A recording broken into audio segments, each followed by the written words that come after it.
नमस्कार दोस्तों। क्या बैंक लोन डिफॉल्ट करने से जेल हो सकता है?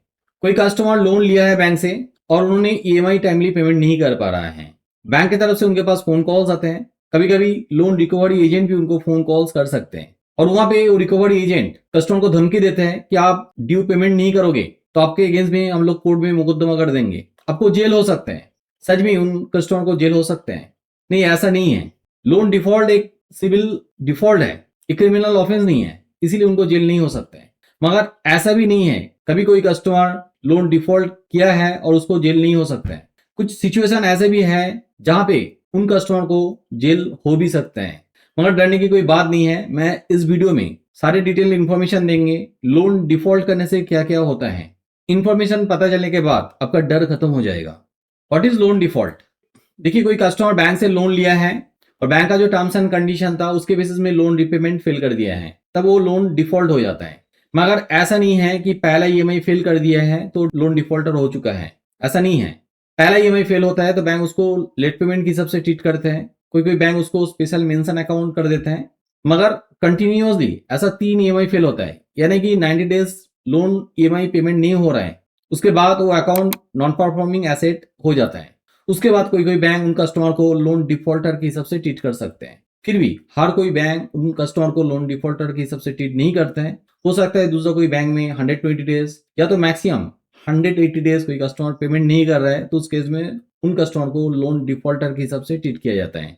अब कोई कस्टमर पहला ईएमआई फेल कर दिया है, उसमें क्या होता है? उस केस में बैंक उन कस्टमर को एसएमएस भेजता है, ईमेल करते हैं और फोन कॉल्स करते हैं रिकवरी करने के लिए। जो ड्यू हो चुका है उसको पेमेंट करने के लिए कॉल करते हैं। यहाँ पे देखिए, कोई कस्टमर का कभी भी कुछ प्रॉब्लम हो सकता है, जैसे कि मेडिकल इमरजेंसी हो सकता है, किसी का नौकरी जा सकता है, किसी का बिजनेस में डाउनफॉल हो सकता है। तो बैंक भी यहाँ पे कोई हर्ट्स एडिशंस नहीं लेते हैं। पहले उनको फोन कॉल करते हैं, उसके क्या प्रॉब्लम हुआ है वो पता करते हैं। मगर हाँ, यहाँ पे लोन ड्यूज जो है वो कलेक्ट करने के लिए हर टाइम कोशिश करते हैं। ऐसा नहीं कि पहला ईएमआई फेल हुआ है उसमें बैंक कुछ नहीं करता है उसके अगेंस्ट में, ऐसा नहीं है। लेट पेमेंट चार्जेस लगा देता है और उनका क्रेडिट स्कोर में इंपैक्ट कर देते हैं। एक भी ईएमआई फेल होता है तो क्रेडिट स्कोर खराब होता है और रिकवरी फॉलोअप तो कंटिन्यू चलते ही रहते हैं। कुछ कुछ बैंक ज्यादा ही फॉलोअप कर लेते हैं। कंटिन्यूअसली किसी ने लोन डिफॉल्ट कर रहा है तो उस केस में क्या हो सकता है कि उसका credit score day by day खराब हो जाता है। उसके केस में लीगल नोटिस भेज सकते हैं बैंक, रिकवरी प्रोसीडिंग स्टार्ट करते हैं। कोई उनका जो ऑथोराइज कलेक्शन एजेंट है उनको दे सकते हैं, वो लोग घर में जाके रिकवर करने के लिए जा सकते हैं। और उसके बाद उनके केस में सिविल रिकवरी सूट भी कर सकते हैं, कोर्ट में मुकदमा भी कर सकते हैं। अनसिक्योर्ड लोन का केस में क्या होता है? देखिए, अनसिक्योर्ड लोन में कोई कोलैटरल नहीं रहता है बैंक के पास, तो इसीलिए यहाँ पे एक्शन बहुत फास्ट होता है। 90 डेज के बाद लीगल नोटिस भेज सकते हैं, ठीक है, और सिविल रिकवरी सूट उसके बाद करते हैं bank. Can you go to jail for defaulting on an unsecured loan? नहीं, मैंने पहले ही बताया हूं कि किसी ने डिफॉल्ट कर दिया है इसके मतलब ये नहीं कि उनका जेल हो जाएगा, क्योंकि ये सिविल डिस्प्यूट है, क्रिमिनल ऑफेंस नहीं है। ठीक है, हर टाइम हर किसी को एक जैसा नहीं चलता है। किसी घर में मेडिकल इमरजेंसी आ सकता है, किसी का नौकरी जा सकता है, किसी का बिजनेस में डाउनफॉल हो सकता है, इस कारण से उन्होंने ईएमआई पेमेंट नहीं कर पाया है। तो इसका मतलब ये नहीं है कि उन्होंने कोई क्रिमिनल ऑफेंस कर दिया है तो उसका जेल नहीं हो सकता है। मगर कुछ सिचुएशन ऐसा है जहां पे जेल हो भी सकते हैं। जैसे कि किसी ने लोन लिया है और वहां पे चेक दिया है ईएमआई पेमेंट करने के लिए, तो उस केस में क्या होता है? You give the lender post dated cheque for your EMIs and they bounce due to insufficient funds, the lender can initiate criminal proceedings under section 138 of the Negotiable Instrument Act। यहाँ पे किसी ने check दिया है और EMI payment करने के लिए और लेंडर बार बार उस चेक को बाउंस हो रहा है इनसफिशियंट फंड के कारण से, तो उस केस में उनके केस में लीगल प्रोसीडिंग होता है। वहां पे जेल भी हो सकता है। फिर भी ये बेलेबल केस है, वहां पे बेल ले सकते हैं, मगर कन्विक्टेड हो जाता है तो उसमें जेल भी हो सकते हैं। फ्रॉड और चीटिंग ये और भी सीरियस है। यहाँ पे सेक्शन 420 में उसके अगेंस्ट में केस हो जाता है और यहाँ पे कन्विक्टेड हो जाता है तो जेल भी हो सकता है। जहां पे कोई कस्टमर डॉक्यूमेंट फॉर्ज करके लोन लिया है तो उस केस में केस बहुत ही सीरियस हो सकते हैं। Contempt of court. If civil court orders you do something like disclosure of assets during a recovery lawsuit and you willfully defy the court, you can be jailed for contempt। यहाँ पे कोई information hide करने के वजह से jail हो सकता है। कोर्ट जो ऑर्डर दिया है उसको फॉलो ना करने के वजह से जेल हो सकता है।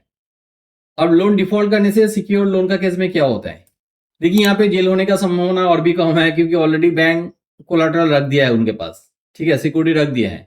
यहाँ पे सिक्योर लोन कौन सा होता है, जैसे कि home loans, loan against property, car loans, gold loans, business loan secured by asset. कुछ बिजनेस लोन ऐसा है जहाँ पे कोलाटरल ऑलरेडी ले लेता है एज अ प्रॉपर्टी, ठीक है, और भी मॉर्गेजेबल इंस्ट्रूमेंट ले लेता है एज अ सिक्योरिटी के हिसाब से। What happens after defaulting on secured loans, इस केस में लोन अकाउंट बिकम एनपीएस, उसके बाद लीगल नोटिस भेज सकते हैं और उसके बाद एसेट को पोजीशन कर सकते हैं, जैसे कि होम लोन का केस में हाउस में be taken over and auction, car loan का केस में व्हीकल में बी प्रोसेस्ड, व्हीकल लोन का केस में व्हीकल में भी रिप्रोसेस्ड, गोल्ड लोन का केस में ये ऑक्शन कर सकते हैं, लोन अगेंस्ट प्रॉपर्टी में भी प्रॉपर्टी ऑक्शन कर सकते हैं। मगर ऐसा नहीं है कि किसी ने लोन डिफॉल्ट कर दिया है तुरंत वहां पे ऑक्शन कर देगा, ऐसा नहीं है। देखिए प्रॉपर्टी लोन का केस में ऐसा नहीं है कि ओवरनाइट प्रॉपर्टी को ऑक्शन करके सेल कर देगा, ऐसा नहीं है। बैंक को स्टैट्यूटरी नोटिस देना पड़ेगा और एडुकेट टाइम भी पे करना पड़ेगा रिपेमेंट करने के लिए। अब होम लोन का केस में आप जेल जा सकते हो, absolutely no, if you default due to genuinely financial hardship, आपका कोई फाइनेंशियल क्राइसिस आ चुका है, जैसे मैं पहले बताया हूँ, किसी का फाइनेंशियल क्राइसिस हो सकता है, मेडिकल इमरजेंसी हो सकता है, जॉब जा सकता है, बिजनेस डाउनफॉल हो सकता है, तो ऐसा कोई सिचुएशन के कारण से किसी ने पेमेंट नहीं कर पा रहा है तो उस केस में उनका जेल नहीं होगा। और मैंने पहले ही बताया हूं कि तुरंत प्रॉपर्टी ऑक्शन करके सेल भी नहीं होता है, उसका भी कुछ प्रोसीजर है, वो प्रोसीजर फॉलो करके बैंक प्रॉपर्टी को ऑक्शन कर सकते हैं। मगर किसी ने फॉर्ज प्रॉपर्टी पेपर्स देके लोन लिया है, फेक ओनरशिप डॉक्यूमेंट्स दिया है, मल्टीपल लोन लिया है, तो उस केस में उन कस्टमर को जेल हो सकता है। देखिए मैं कोई लॉयर्स नहीं हूं, मेरे जो व्यूअर्स है, ऑडियंस है, उनको इन्फॉर्मेशन देने के लिए मैं ये वीडियो बनाया हूं। वीडियो का किसी भी जगह में कोई डाउट रह गया तो जरूर नीचे कमेंट बॉक्स में कमेंट कीजिए, उसका भी मैं आंसर करेंगे। अब लोगों को लोन लेने के बाद कभी फाइनेंशियल क्राइसिस चला है, वहां पे कोई डिफिकल्टी ना आए, तो इसीलिए मैं ये वीडियो बनाया हूं ताकि आपको सारा चीज पता चले। मगर यहाँ पे और भी टिप्स आप लोगों को देंगे। जब आपका फाइनेंशियल क्राइसिस चला है तो आप पहले से ही बैंक के साथ कम्युनिकेट कर लीजिए। आप बैंक में बता सकते हो कि लोन को रिस्ट्रक्चर करने के लिए, रिशेड्यूल करने के लिए, ईएमआई को रिड्यूस करने के लिए। कुछ कुछ केसेस में बैंक में मोरेटोरियम भी कुछ टाइम के लिए मिल जाता है, तो भी आप ले सकते हो। मगर ये सारा चीज इतना आसान भी नहीं है, आपको प्रॉपर डॉक्यूमेंट्स देना पड़ता है, प्रॉपर जगह में जाके आपको ये इंटीमेशन देना होगा। ब्रांच मैनेजर ये सारा काम नहीं कर सकते, आपको हायर अथॉरिटी को और लेटर करना पड़ेगा, तब जाके आपको ये सारा हेल्प मिल सकते हैं। और ऐसे आप यहाँ पे लेटर पहले से लिख के रखोगे तो ये जेल जाने का कोई संभावना ही नहीं है, और ना तो आपको ज्यादा हैरासमेंट होने वाला है।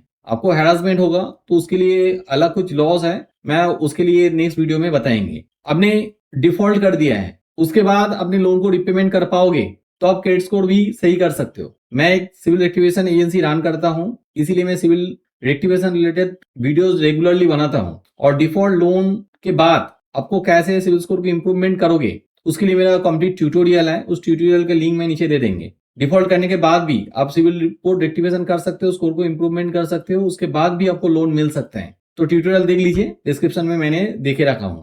मेरा वीडियो अच्छा लगे तो जरूर लाइक कीजिए, मेरा चैनल को सब्सक्राइब कीजिए ताकि आने वाला वीडियो का नोटिफिकेशन आपको मिल जाए। हाँ, जरूर बेल आइकन को दबा दीजिए। वीडियो को एंड तक देखने के लिए बहुत बहुत धन्यवाद।